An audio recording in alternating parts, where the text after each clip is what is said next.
American appliance manufacturer Whirlpool is pushing for safeguard measures to protect it from competition created by Korean washing machines. Samsung and LG are looking at ways to counter that move. Jeong-yeon gets us up to speed with this brewing battle in Seoul-Washington trade front. Two of South Korea's biggest firms are meeting with government officials to discuss a possible safeguard move by the U.S. against Korean washing machines. According to industry sources, officials from the Trade and Foreign Ministries will discuss countermeasures with Samsung and LG after the U.S. International Trade Commission said last Thursday that imported Korean washing machines were harming the U.S. industry.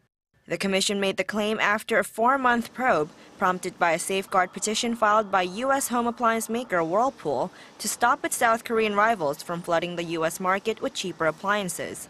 LG and Samsung's meeting with government officials is expected to focus on building a detailed counterclaim that South Korean products have not had any negative effect on the U.S. industry.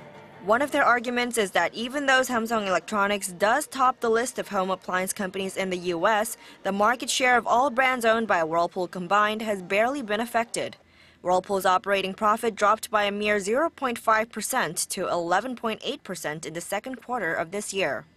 Samsung and LG have both released statements that a curb on imports would be detrimental for consumers as it would limit choices, raise prices, and stifle innovation.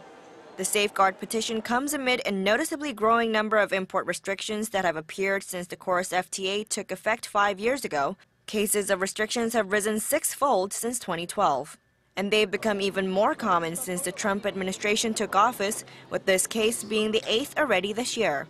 A public hearing has been scheduled for next Thursday, and the panel's recommendations will be passed to President Trump by December 4th, upon which he will have roughly 2 months to make a decision. Jeong-yeon, Arirang News.